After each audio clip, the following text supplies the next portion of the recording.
I am sick of my boyfriend playing video games. I play video games too, but I am so tired of his entire life being about video games. He works from 7 to 4 and then Twitch streams from 5 to 11 and from 11 a.m. until 10 p.m., usually later until 12 or 2 a.m. and somehow thinks it counts as spending time with me if he plays a game I play too. I do not want to play games with you. I want to see you. I want you to take me to dinner. I want you to watch a movie with me, to have a conversation with me, to touch me more than once every other week. I am so sick of this. The whole time we've been dating, I've been supportive because it's your dream to make it big as a streamer. But I want to say so badly, it's been over a year and you only have 500 followers. No one talks on your channel. Maybe once every 5 streams you have someone talk on your channel. You're 26 years old and you are wasting your time on a child's dream. You spend 50% of your life playing video games, but do nothing to try and make more money per hour at a job with no benefits or a foreseeable future. Even when you have off time, Tuesday and Thursday night, you watch YouTube videos and Twitch the whole time we're together. I hate to break it to you, but sleeping next to me 2 or 3 times a week does not count as spending time with me. This is so ridiculous and I'm tired of it. I'm sick of coming second to video games and people online who don't care about you at all just because you have the BS excuse of it's my dream. No, you just don't want to put any real effort to better your life, so you hope that you'll win the lottery and get famous or something and never have to actually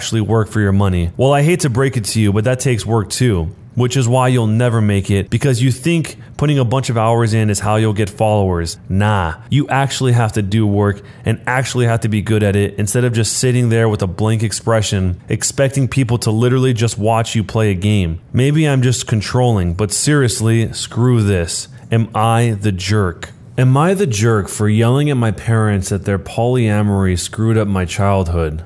I believe it started when I was around 6 years old. My parents often had friends over in the house. I didn't know they were polyamorous, of course. One day I was outside playing, got hurt, and when I ran inside, I caught my parents making out with some random guy. They told me they have other adults that they love, and it's completely a normal thing. Me as a child just accepted that. They gave up being secretive and their partners would constantly be around, even joining on outings. I remember that on my 10th birthday, they invited 3 of their partners, one of who I'd never seen before, and the rest of my day, my parents just withdrew from my party and hung out with them. I never saw them doing anything explicit again, but they would kiss their partners, hug them, make flirty comments, something that would be normal between parents, but with many more people. Sometimes I came home from school and my parents were gone, and there was some random adult in our house. Some of them seemed surprised that my parents even had a child. I always hated it, but since my parents had told me this was normal, I just assumed many adults probably did similar things, and it's just an adult thing that all kids hate. Later, they had less partners and eventually seemed to stop. Not that I know for sure, because I moved out when I was 17. I didn't think about it anymore. A year ago, I started therapy for other reasons. As usual, the topic of my upbringing came up, and it brought back many feelings I wasn't aware of. I realized that although my parents were always good to me, I never really felt close to any of them, and still have a lot of resentment that they made me feel like I had to compete for my parents' attention with random strangers. A while ago, I visited them and they told me they were going to take part in a documentary about polyamorous families and that the producers would like to include interviews with the children. So they would love if I could agree and tell everyone that polyamory doesn't mess kids up. All my resentment bubbled up and I said I cannot agree because I would not be able to say anything positive. My parents looked shocked. I had never brought this up before, and they asked why, and I unloaded it all. That I always felt pushed aside. We barely had any family time without strangers intruding. It turned into an argument, and I became loud and yelled that the truth is it did screw me up, and that they shouldn't have had a child if their number one priority was pleasing themselves with the entire world. My mother cried, and my father said I should probably leave. So I left and was shaken up for the rest of the week, but also felt regret, because I've never made my mom cry before. Later, my father sent me a message that was like, "We are sorry you feel that way. Can we have a calm discussion about this soon?" Even though I've tried to, it's like I can't reply. This argument brought up something very emotional in me. Am I the jerk for hurting my parents over this, especially since I've never brought it up before? Right away, one of the weirdest things in this entire story is the part where he describes where he would come home from school and his parents were gone, but there was a random adult in the house. And even that some of them were surprised they had a child. I mean, that's got to be pretty creepy if you come home and there's just a strange dude just standing there that you have no idea why he's there. You don't know if he's a burglar or if your parents actually know him. But either way, if that happens enough, that doesn't seem very safe for a kid because anything could go wrong in that situation. The kid getting scared or something even worse. It sounds like part of this is him blaming himself for not speaking up about it sooner, but it also sounds like it's something that's hard to process and took a really long time to really work out in his mind how he felt about it. So I think there's a lot of misplaced stress on the not having brought it up aspect of it. There was a whole lot of opinions on this whole thing, and one of the ones that was the most popular was pointing out the fact that when the dad texted him, he basically said, "We're sorry you feel this way," and not that "we're sorry for doing X, Y, and Z." But I'm guessing that's because he wants to go through the whole conversation in person rather than apologizing over text. But the root of the whole problem seems like they prioritize having their own hobby doing this over the kid, at least from how the kid tells it here. It seems like he felt like he was left out. I think the way he describes it is that he was competing for the attention of his parents against completely random strangers for his whole life. So it's strange that these people would have kids if they're going to prioritize their own lifestyle over spending time with the kid. I'm guessing that they probably thought what they did was enough, but clearly the kid doesn't think so. So the question is, what do you think? Is he the jerk or not for yelling at his parents, saying that their polyamory messed up his childhood? Am I the jerk for making a scene of my adult son and sticking my nose in his marriage? I'm 60 years old and bad with the whole text thing on mobile phones, so I'm hoping I won't be judged on my grammar. Here's the important background. My daughter-in-law, who is 32 years old, and son, who's 33, have 3 children, aged 3 years old, 2 years old, and 4 months old. He convinced her to be a stay-at-home mom and sell her business by telling her how good of a childhood he had and how happy my marriage was without telling her, which I found out today, that our arrangement was everything before 9 a.m. and after 5 p.m. was split 50-50.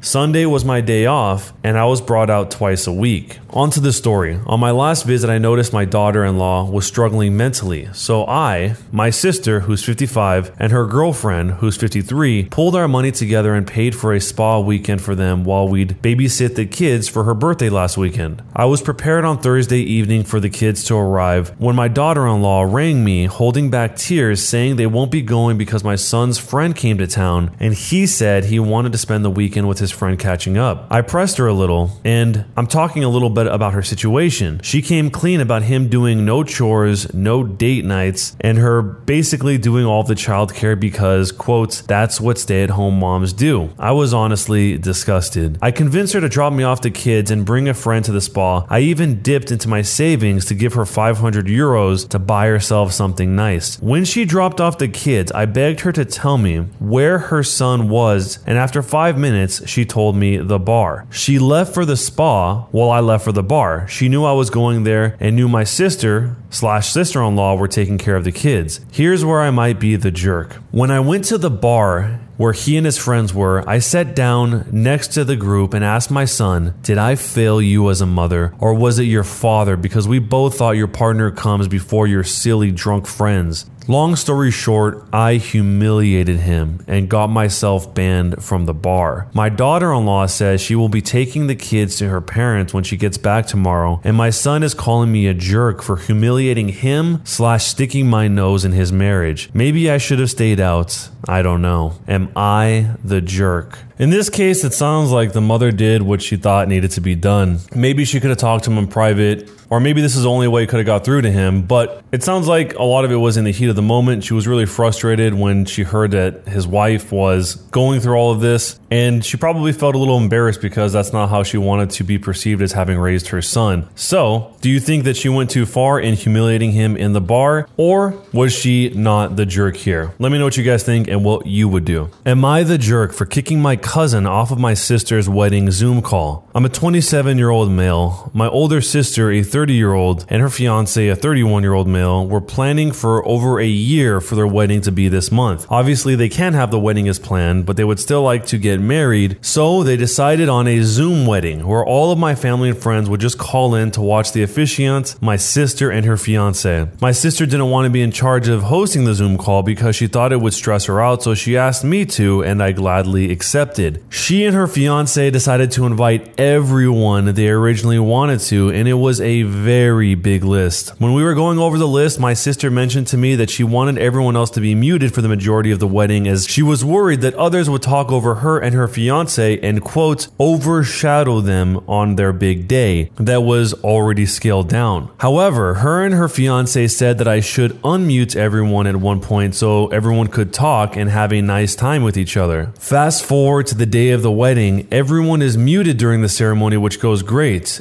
And so I then unmute everyone and ask to please raise a hand if they'd like to talk so it doesn't get confusing. My cousin, around my age, starts waving his hand crazily, and he's with his longtime girlfriend, also a similar age, I guess. He's a very gregarious guy, so I was not surprised. Then he says stuff like, my sister and her husband are such an inspiration, it's given me the courage to do this. Then he turns to his girlfriend and pulls out a box that is the size of an engagement ring box. I immediately saw this as him trying to steal the spotlight, something that he's done since we were kids. For example, he would secretly mess up my sister and I's drawings if the adults would praise ours. So because of this, I booted him off the call. Then I quickly announced that my cousin had technical difficulties and would not be joining again. Everyone else accepted this and went about talking, and my sister and her husband did too. The rest of the wedding went smoothly, except for the fact that my cousin kept texting me angrily, saying that he finally wanted to propose as a surprise with family all around, and I ruined it. My aunt and uncle texted me the same. So, am I the jerk? This is one thing that people seem to be continually divided on, whether or not it's the right time to do some sort of proposal or some sort of big announcement at a family event that someone else has scheduled. If you guys remember a long time ago, we talked about that story where they actually had really bad news, and during this announcement of their bad news, which had something to do with the fact that one of their children was really sick, someone else in the family used that as an opportunity in order to announce their pregnancy. I'll try and find the link to that video if you want to check it out in the description. But those type of things people seem to be really split on. A lot of times people think, well, why shouldn't they? They're all together. And then other times people think that if the family is pulled together for a reason, it should only be for that reason. And this seems like exactly that divide. The OP here wanted to make this all about the wedding couple, and that was it. And clearly, the guy who proposed thought he could use it as a way to have a lot of people together for his proposal. I think that if this happened during a non-critical time of the wedding, maybe way after the fact or after all the ceremony's done, sometime when something else had finished, it probably wouldn't be that big of a deal, but I know for sure this would still bother a lot of people. So the question is, would it bother you? And do you think he was a jerk for kicking him off the Zoom call when he proposed in front of everyone? Would I be the jerk if I stopped baking cookies for the retreats that have come to expect them? I work for a quilt shop part-time, and once a month we have quilting retreats. Over time, I've started to work more at the retreats, and it's come to the point where I cook cookies for the retreats and the owners reimburse me for ingredients, with the exception of the batch of chocolate chip cookies that I usually make for free. Not to brag, but I make some pretty good chocolate chip cookies. The recipe is secret, and it took me years to get it the way I want it. The cookies have become a staple of the retreats, and the owners have started telling people about the cookies to convince them to buy a retreat spot. I don't get paid for baking these cookies, and I don't even get reimbursed for the ingredients to make them. I just started doing it because I like baking and giving them to people. It was fun at first, but now when I walk into the shop on retreat times, I get bombarded with, "Oh, did you bring cookies? Where are the cookies?" I can't tell you the last time I got a "Hi, how are you?" from any of the retreaters or other staff that work solely on the retreats. Half the people who come to the retreats don't even know my name. They call me Cookie Lady, despite being reminded of my name several times. This month, I've got a friend in town, and I told the owners I couldn't cook for this month's retreat. When one of the other retreat staffers heard this, they said, "We will miss your cookies. cookies. Not, we will miss you, or even a, have a good time with your friend. I feel like at this point, my entire worth to them is placed in the damn cookies, and I don't even want to bake them for them anymore. I love baking, but part of that love is experimenting with other stuff, and the one time I brought brownies instead of my cookies, I got complaints. I feel forced into making these cookies, and it's not fun anymore. I don't even get paid to make them, but suddenly it's expected of me, and it gets me nothing but stress and hurt feelings. So, would I be the jerk if I stopped baking them and just told people to deal with it? I can definitely see how this would be very hurtful. People are not even looking at her as a person they want to be at the retreat. They're just looking at her as some sort of utility, the cookie maker, the person who just shows up just to have cookies, and not even for a paid service, because she repeated that several times in this post that she doesn't get paid for them, because I'm assuming she might look at this a little bit differently if that were the case, as a justification why it doesn't matter if she's there as long as the cookies are there, because at least she's getting money out of it, but she's not. So I think that this was a really nice gesture to offer to everyone there, but she is under no obligation whatsoever to continue doing this. It was just a really nice thing to do when she wanted to do it, and now it seems like it's taking a toll on her, not the cookie baking itself, but everything that comes as a part of it. It's almost like the cookies were too successful. But let me know what you guys think. Is she the jerk here or not? And what would you do if you created cookies so good that all people wanted you for were your cookies?